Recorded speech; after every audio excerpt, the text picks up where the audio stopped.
everybody. Welcome to another episode of Carolyn Talks Television. I'm Carolyn Topol, and I'm here with my super amazing co-host, thank you, Rachel Arnett. Hello, thank you. And today we are happy to be able to finally be tackling the new season. I was going to say, new TV? Yes. Newly New written, season. newly acted. That's right. We are not talking about, reality TV today. Hopefully for many of you, that can be in your rearview mirror. But for us, what's nice is going forward is we can see some of the shows we have missed and some of the new shows we've been waiting months and months for. And months and months. And we will also give you a little taste of what's happening in the world, the wacky world of award shows. That will come later. Yeah. In the meantime, we are going to start with some of the new shows or new seasons of shows that we recently started. And Rachel, I'm going to let you start because you had a couple of goodies up there. Okay, so I have to start with Abbott Elementary. I knew she'd say that. And you did too. First in the alphabet, first in my heart. There we go. It just gets better and better. So it's now in the third season, after winning awards for its first season and its second season, and not really losing steam, which is amazing for a 30-minute comedy show. What is amazing about this new season is we're actually going off-school site more. In the first season, it was all entirely at the school. Second season, there were a couple of, once we were at Janine's apartment, once we were out at a bar or a club. And this season so far, every episode, there's been like an off-site. So you can tell, even just looking at it, like they finally got the money behind the show that it's deserved from the beginning. You know what else I noticed about the show, because I have been kind of tuning in a tad, is that I see an evolution not only of the show as a whole, but I think this reflects the evolution that the characters are being developed. Yes. We're seeing much more three-dimensionality of these characters. We're seeing some characters that sort of seemed more one-note-ish, season one. Oh yeah, if you look at Principal Coleman, if you look at Ava, that she classic party girl. Right.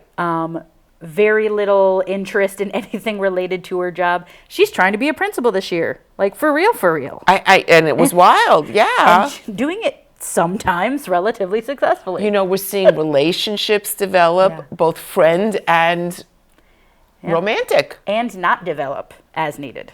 Yes. I think that was kind of where I was going, was that we're seeing true three-dimensionality of life in the setting of Abbott Elementary and its staff and students. Yeah. And for me, the second episode of the season already is probably my favorite episode of the show ever. That's super. The teachers were accidentally recorded in the teachers' lounge speaking about their extracurricular activities, including the wine drinking. Oh, so you didn't mean like the basketball court? No, okay. No. Just check. But just the conversation and the way that it is written is so brilliant and so funny. I can't stop laughing. And while it's really funny, it's also, while we can't be that funny, not so far out of the real world of teachers. Look, you've been... I've been in the classroom and now I am in the counseling office. And obviously everything is heightened for television, but there's a reason they say there's truth in comedy. It is funny because we can see it happening. And in my past life, I was not only a part-time, but I was a full-time teacher. And I was in the teacher's lounge for lunch. And the talk you could hear. Definitely glad there's never been a recording in any of teachers' lounges. Well, when I was in the teacher's lounge, the internet was like a developing thing, sort of in the background. And I'm really happy about that, just saying.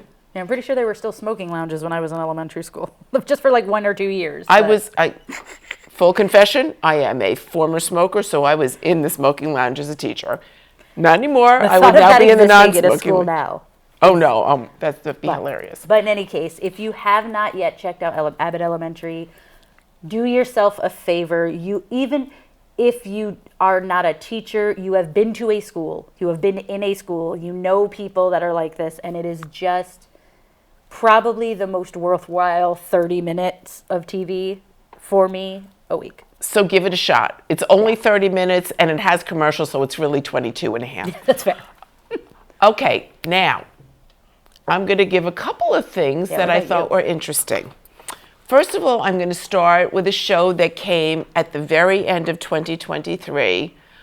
It is scripted for the most part, and they waited to air it till after the strike was over.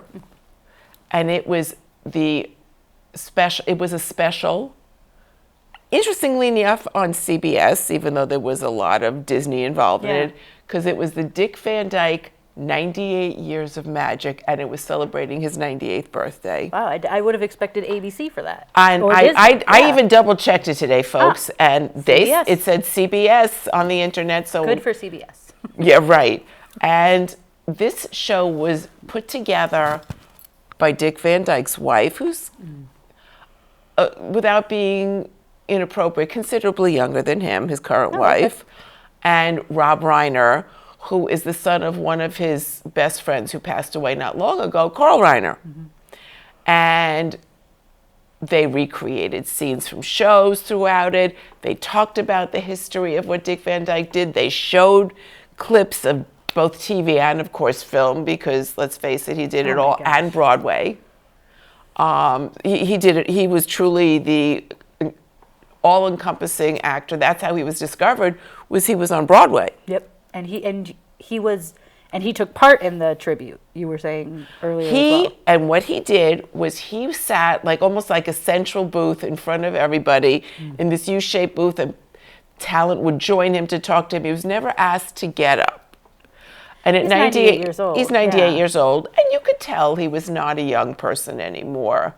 And however, he helped tell some stories to some of the actors and guests who came to pay tribute to him. Rob Reiner paid a lot of tribute to him, and he remembered Rob Reiner growing up when he would visit their home. John Stamos came, apparently he influenced him.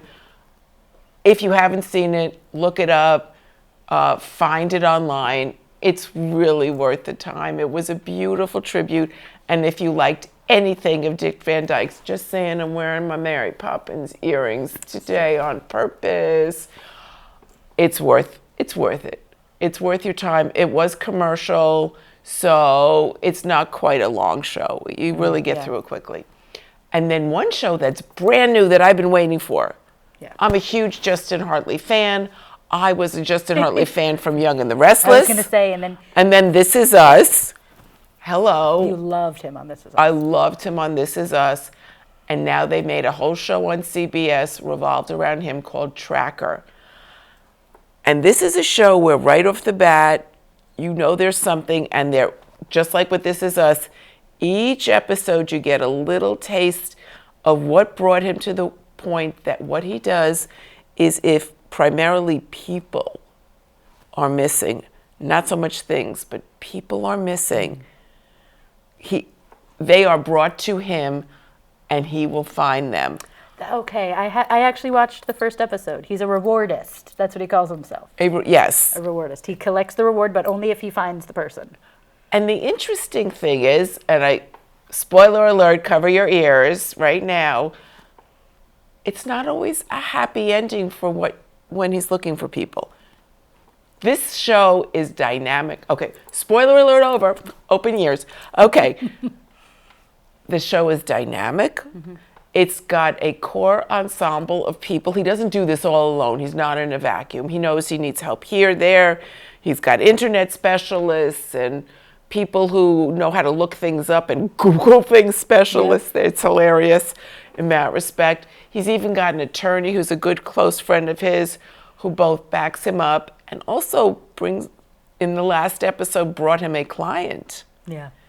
She's an interesting foil because I believe there was a romantic something between them. He kind of did his I'm going to leave and go save somebody without talking to you thing. Right. But she's now saved him in 2 different episodes of the 3 so far. And so you could see that there's sort of going to be a nice chemistry piece that happens, and they can decide how they go, but they're not pushing that right now. Yeah. You're also learning the history of what brought him to this kind of very risky, bold activity type of a thing, that his family history and the dynamic, you find out what happened to his parents, who he's no longer lives with, to a brother who in and of himself is a bit missing. I won't say anymore because that I won't spoil, because each episode you get a tidbit. Some episodes a little more. So this is once again evolving really nicely, well written, and considering the writer's strike, I'm really glad to see how well written it is. Yeah. I'm engaged. Imagine AI writing the episode. No. No. Now, before I go on, there's a couple of shows Rachel had that intrigued me. So go for it, Rachel. So another great show starting its 2nd season is Will Trent. Will Trent is on ABC, but of course I watch it on Hulu. I also watch Abbott Elementary on Hulu. I don't think I watch anything on the actual channel anymore. But Will Trent, I think I briefly mentioned in one of the other episodes, he's a detective who works for the Georgia Bureau of Investigation, who is dyslexic and also has, I personally as a counselor think, some PTSD and trauma-based approaches to how he handles things. And again, kind of along the same as Tracker, it's background information and it's context that is slowly unwound for us. Doesn't he have also a support animal? Yes. He has, his neighbor passed away and her little chihuahua, Betty, is now his chihuahua. He did not want to adopt her, but she refused to leave him. And so he's a very gruff character, but there are these elements where you can see the person that he's trying to be and the person that he wants to be. And there's a romantic on again, off again friendship, romance relationship. And this is another show that is taking season 2, so taking a new season to develop character. And so far, the 2nd season, they did not, it picked up exactly where the last season came off. They did not give us time to settle in. It was like, oh no, we're back on this case. Now we're in prison. And it just, the episodes, I find they do a really good job throwing in red herrings here and there. So even as the audience member, when a resolution comes, you're like, oh wow, I missed that Really? one. And so I find that's fun. The way that they're getting the mystery of each episode involved, for me, I'm enjoying it more than a Law and Order at this point, where at pretty much any point within a Law and Order episode, I can watch 1 or 2 scenes and be like, oh yeah, that guy did it. Just because they've been using the same writing structures and things like that for a long time. Well, it's very hard when you have multiple decade shows. 23 plus seasons of SVU. To surprise your audience. Yeah. They watch it because it's familiar and comfortable, which is funny to say with Law and Order, comfortable, but comfortable. Right. It's like a comfortable level of crime. Yeah. But so if you, again, Will Trent, I have heard people compare it to a darker version of Monk with Tony Shalhoub from back in the day, which has also now been re-released on Netflix. Who played an Asperger's, a detective autistic. with Asperger's, OCD.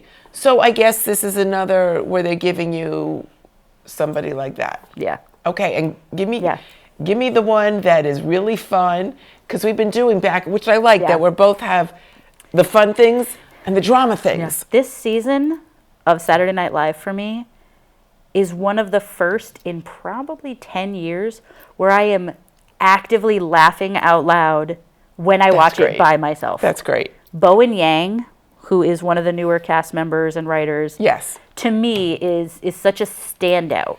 And Bowen Yang has won some awards now. Yes, and has received recognition, is also what has been doing movies and other TV shows.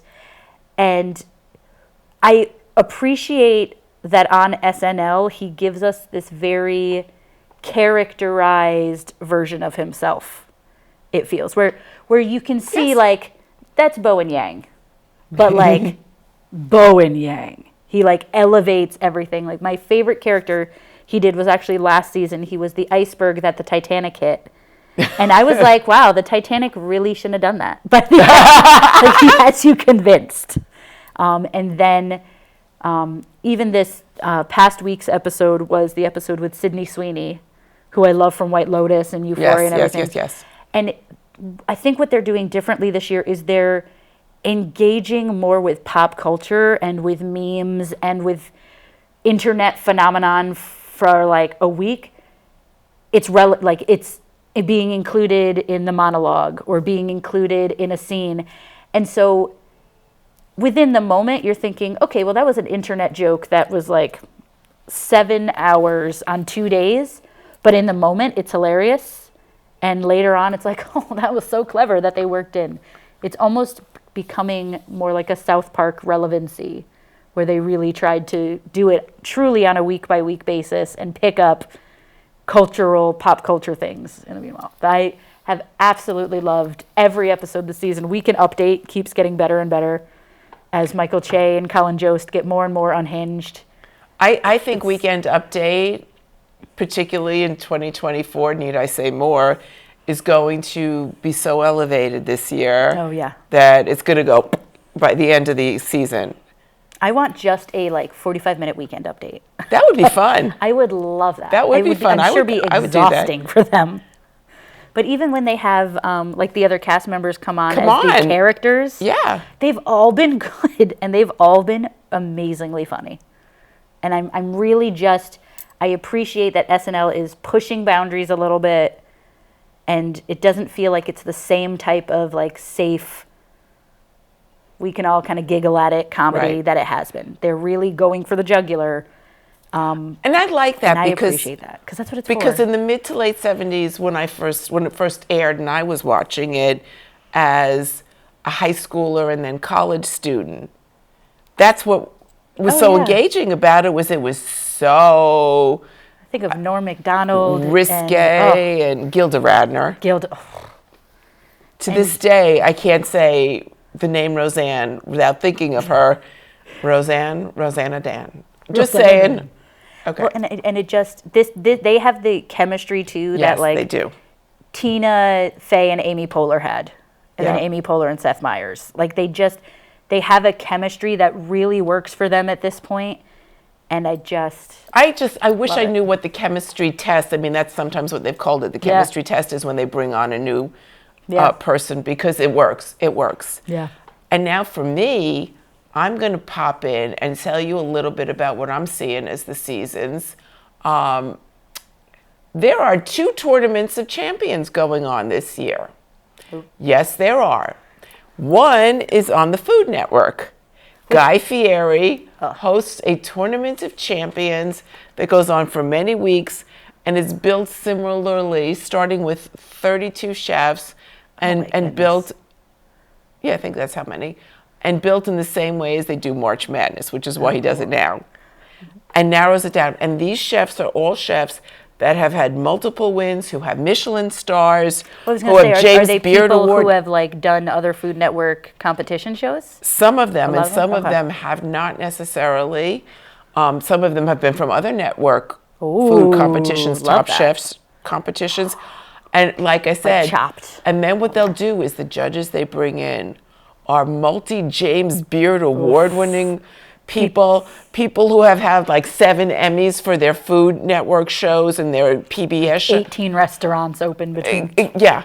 They have some of these chefs who are experts who were trained with and associated with Julia Child or some of their judges. I mean, this is not a jokey show. This is serious cooking stuff, and it's intense.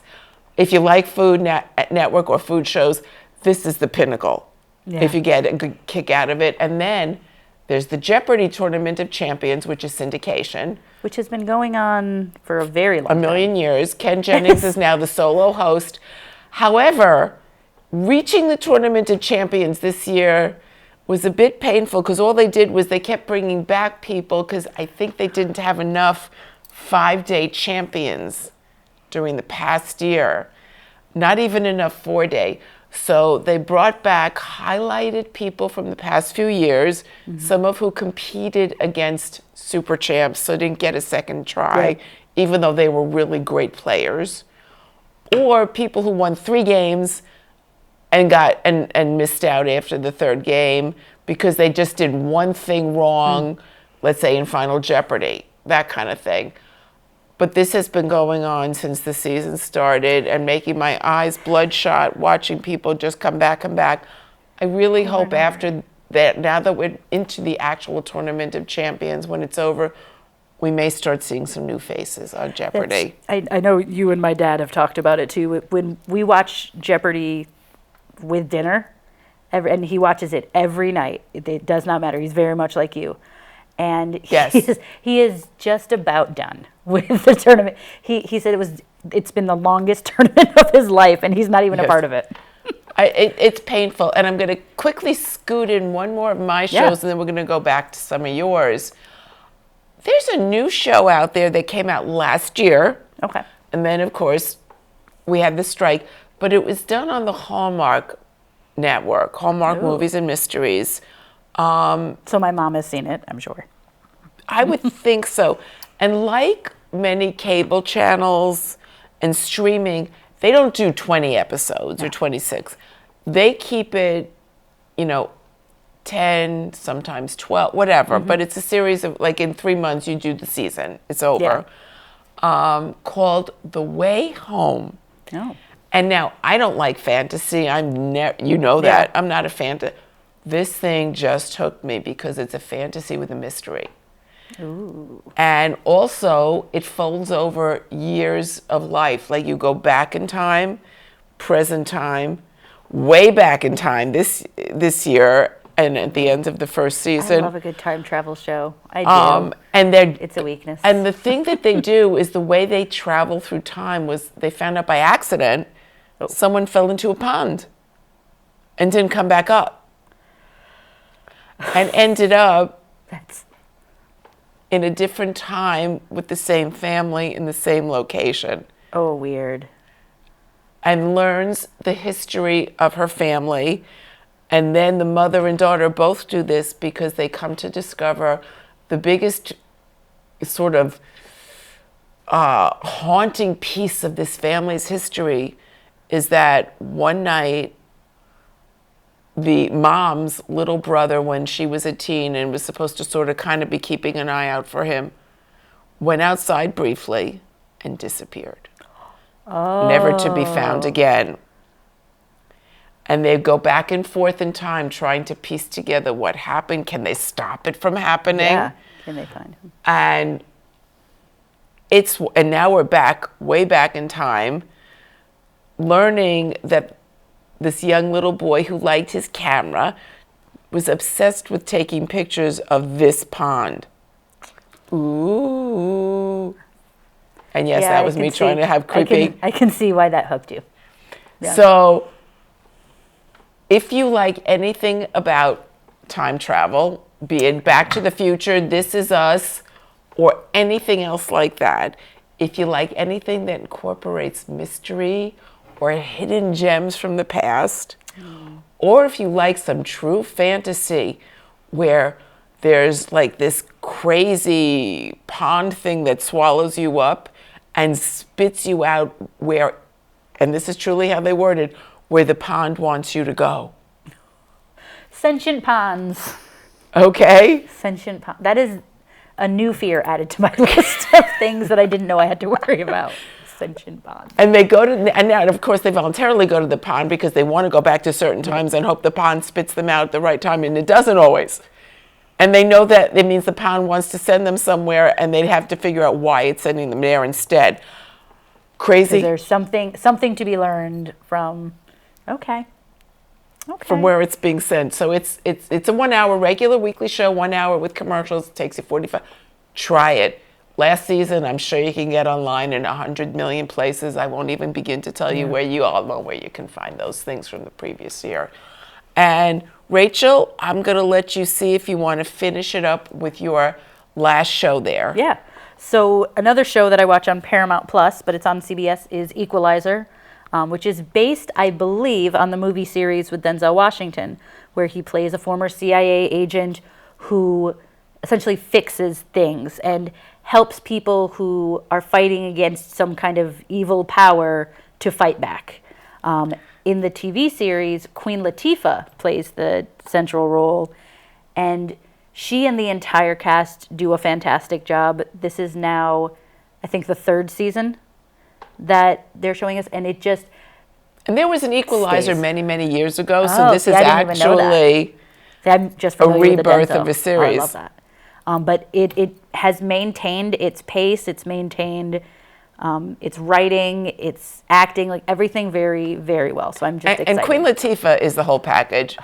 Sing, Everything. act, bring the emotion. Dance, kick butt. She could even marry you because she is qualified. I've seen her do it Oh. on the air. So Well, there just we go. saying, she is the whole package. And I just want to point out, and Rachel, I don't know if you noticed this too, every single thing that we shared with you today is on regular TV, free TV. Hallmark is on most TV. If you just have cable, Hallmark is going to be on. So this was really nice to see also. Yeah, a lot of the networks are coming back. The with networks, something. regular TV in general is coming back with some really good writing. Maybe the break invigorated some people. I Yeah. mean, sometimes a break is not a bad thing. No, I'm sure the writers were sitting there thinking of ideas. Well, exactly. months, and they came weren't back sitting ready. there sitting on their hands when they weren't at work, and they weren't only picketing, they were thinking.